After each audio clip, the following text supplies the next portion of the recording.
حضرت ابو بکر صدیق نے جب لشکر اسامہ کو شام کی جانب روانہ کیا تھا تو وہ ایرانیوں سے غافل نہ تھے۔ انہوں نے اس خطرناک حالت اور ان تشویش افزا ایام میں جبکہ خود مدینہ منورہ کی حفاظت اور ملک عرب کے صوبوں میں فتنہ ارتداد کے مٹانے کے لیے فوجوں کی بے حد ضرورت تھی، ایک چھوٹا سا دستہ مذکورہ بالا 11 لشکروں کی روانگی سے پہلے مسنہ بن حارثہ شیبانی کی سرداری میں عراق کی جانب روانہ کر دیا تھا، اور مسنہ کو حکم دیا تھا کہ عراق میں پہنچ کر کسی بھی جگہ جم کر لڑائی کی تمہید نہ ڈالے، بلکہ بطریق چپادل چھاپے مارتے اور رئیسوں کو لوٹتے اور ڈراتے جائیں۔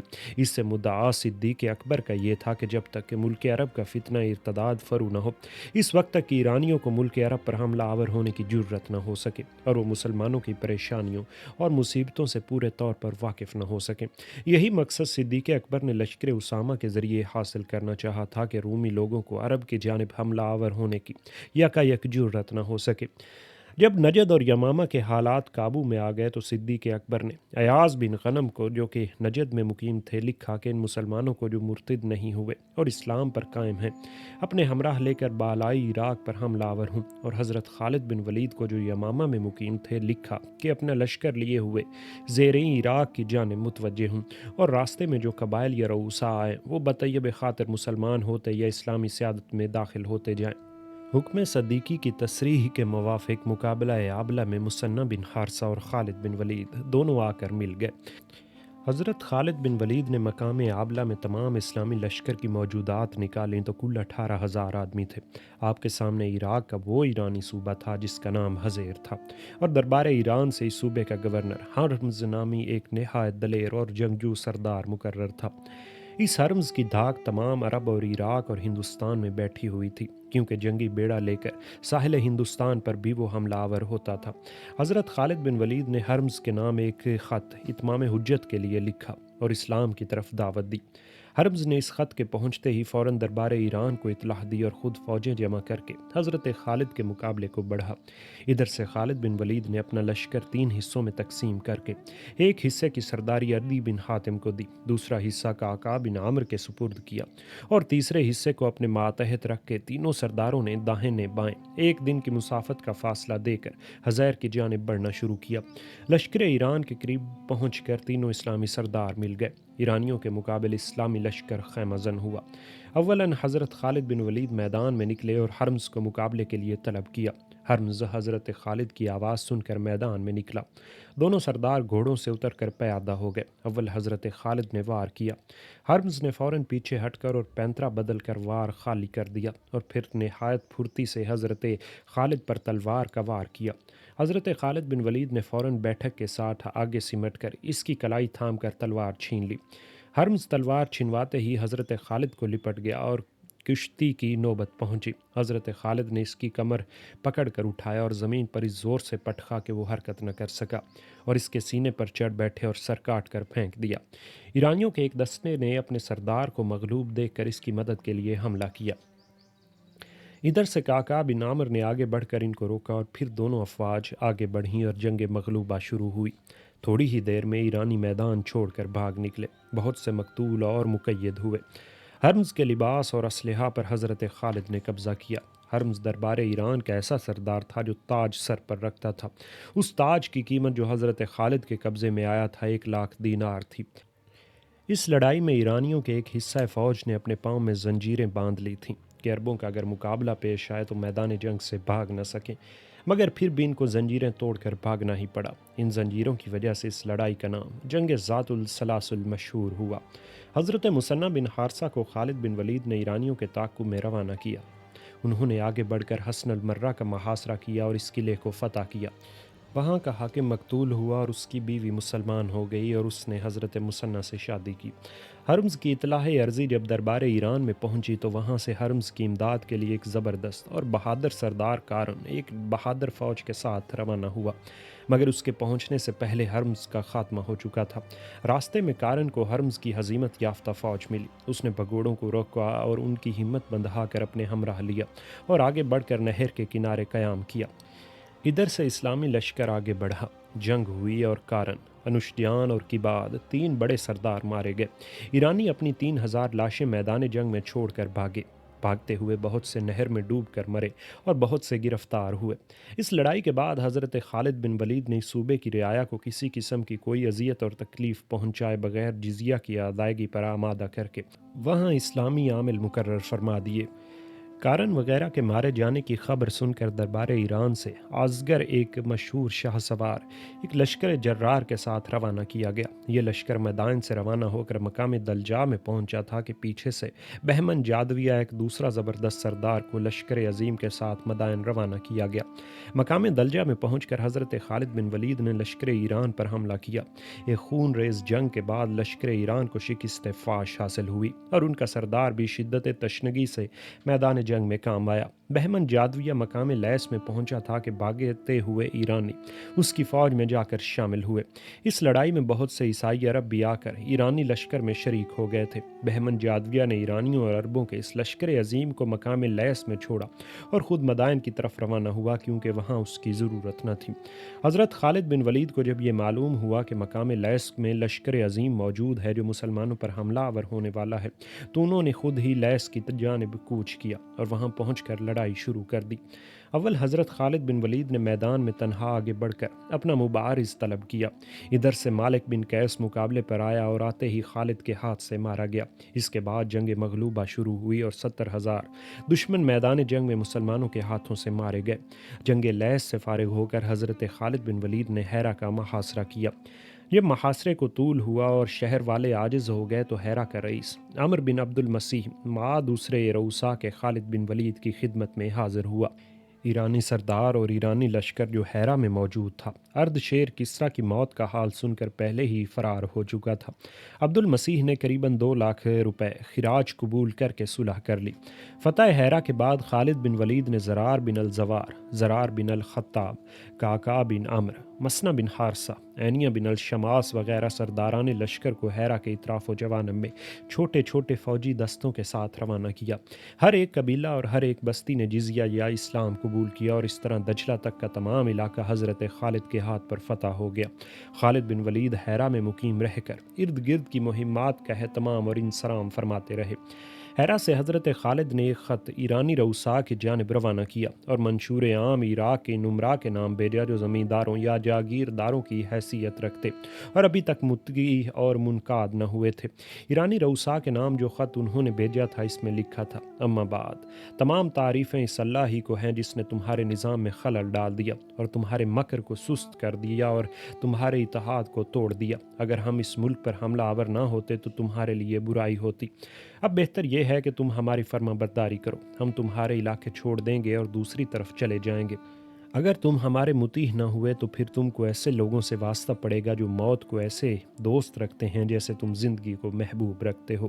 دوسرے منشور عام کا یہ مضمون تھا: تمام تعریفیں اللہ تعالیٰ کے لیے جس نے تمہاری شیخی کرکری اور تمہارے اتفاق کو توڑ دیا اور تمہاری شان و شوکت مٹا دی۔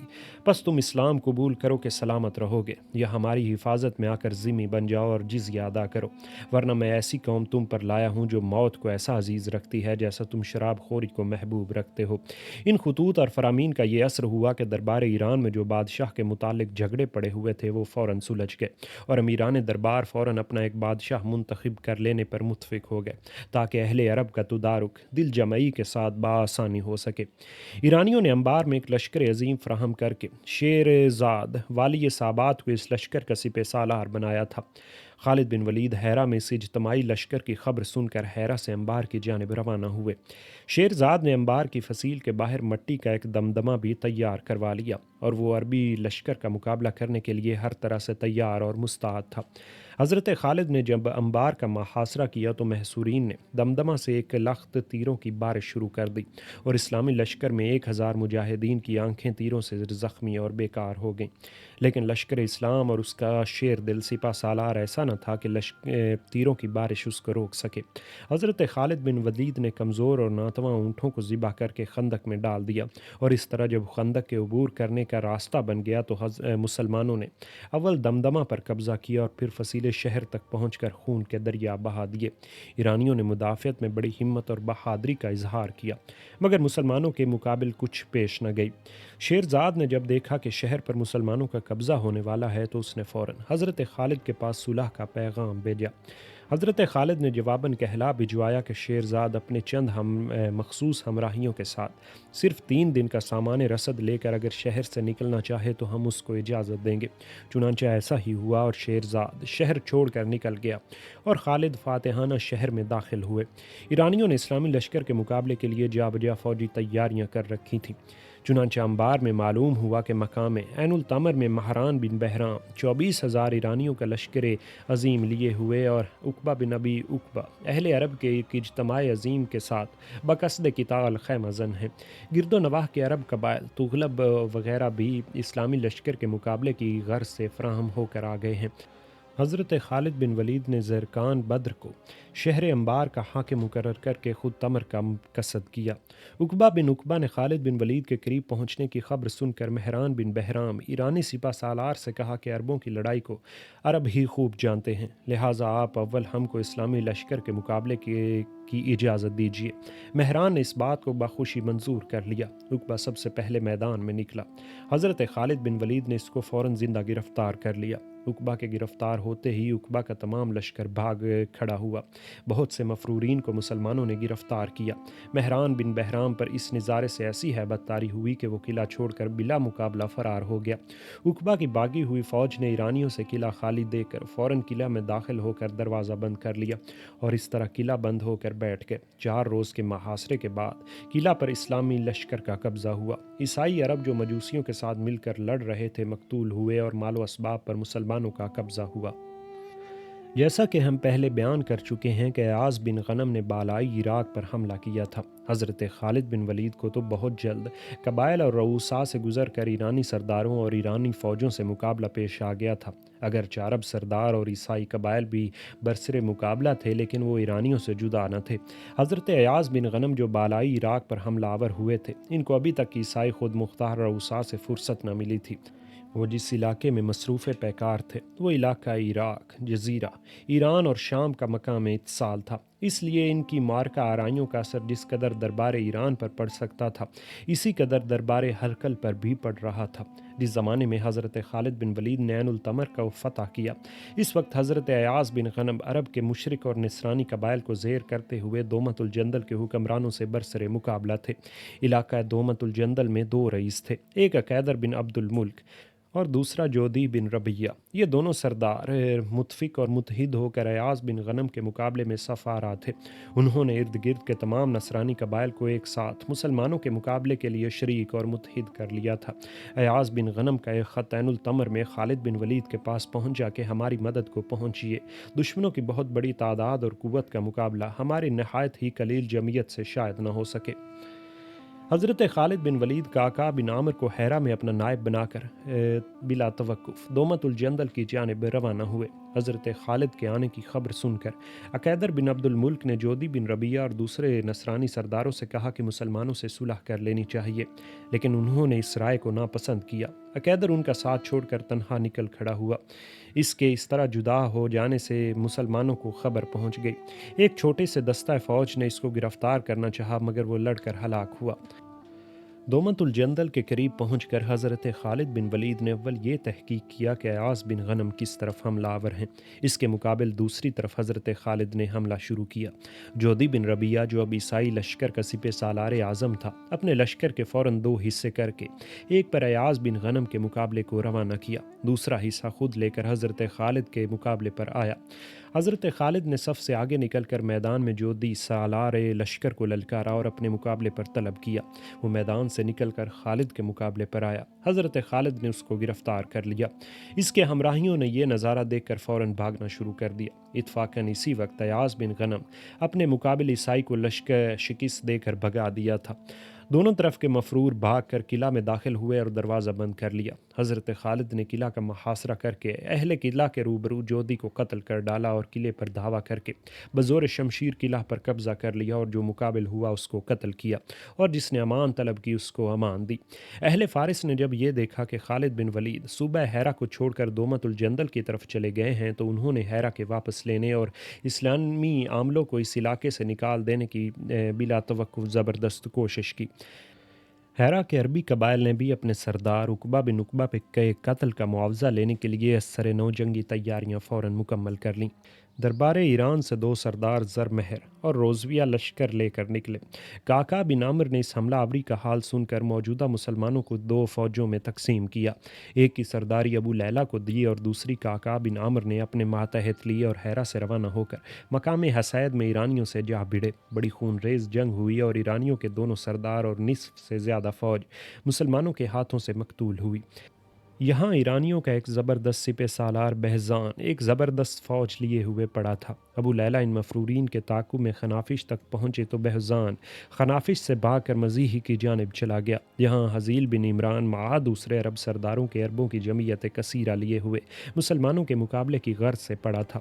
یہاں یہ واقعات گزر رہے تھے کہ حضرت خالد بن ولید دومت الجندل سے فارغ ہو کر واپس حیرہ میں تشریف لے آئے۔ مزیحی میں علاوہ حزیل بن عمران کے ربیح بن بحیر تغلبی بھی مع بنو تغلب مسلمانوں کے مقابلے کو موجود تھا۔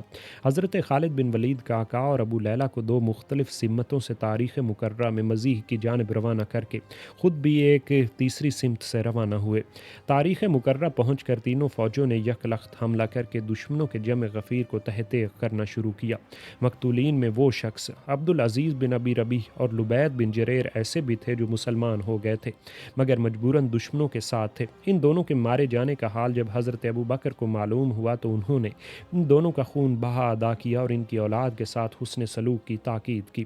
حضرت عمر فاروق مالک بن نویرہ کے قتل کے سبب پہلے ہی سے حضرت خالد بن ولید سے ناراض تھے۔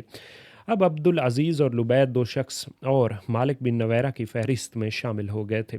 حضرت ابو بکر صدیق نے حضرت خالد بن ولید سے اس معاملے میں کوئی باز پرس نہیں کی اور فرمایا کہ جو شخص اہل شرک کے ساتھ رہے گا اس کا یہی انجام ہوگا۔ ربیع بن بحیر تغلبی بھی صاف بچ کر نکل گیا تھا اور ایک جمعیت کثیر فراہم کر کے اہل فارس کی امداد کے لیے تیار ہو رہا تھا۔ حزیل فرار ہو کر مقام یسیر میں عتاب بن اسید کے پاس چلا گیا۔ یہاں عتاب بن اسید بھی مسلمانوں کے خلاف جمعیت کثیر فراہم کر چکا تھا۔ خالد بن ولید نے ربیع کے تعاقب میں تو کاکا اور ابو لیلہ کو روانہ کیا اور حزیل کے تعاقب میں خود تشریف لے گئے، چنانچہ ربیع اور اس کے تمام ہمراہی مقتول ہوئے۔ یسیر میں عتاب بن اسید اور حزیل دونوں مع اکثر ہمراہیوں کے مسلمانوں کے ہاتھوں سے ہلاک کیے گئے اور اس کے بعد ہی معلوم ہوا کہ رفاضہ میں بلال بن عقبہ نے اپنے گرد مسلمانوں کے خلاف ایک بہت بڑی جمعیت فراہم کر لی ہے اور حضرت خالد بلا توقف یسیر سے رضاء کی جانب روانہ ہوئے۔ یہ مقام دومت الجندل کے متصل اور فارس اور شام اور عرب کے مقام اتصال پر واقع تھے۔ یہاں بنو تغلب، بنو تمر اور بنو ایاد کا پہلے سے اجتماع تھا اور رومی لشکر ان کی امداد کے لیے آیا ہوا قریب ہی خیمہ زن تھا۔ اس طرح لڑائیوں کا سلسلہ جو عراق کے نشیبی حصے سے شروع ہوا تھا ایرانی فوجوں سے گزر کر درمیانی قبائل اور رؤساء کی بدولت رومی لشکر تک پہنچ گیا تھا۔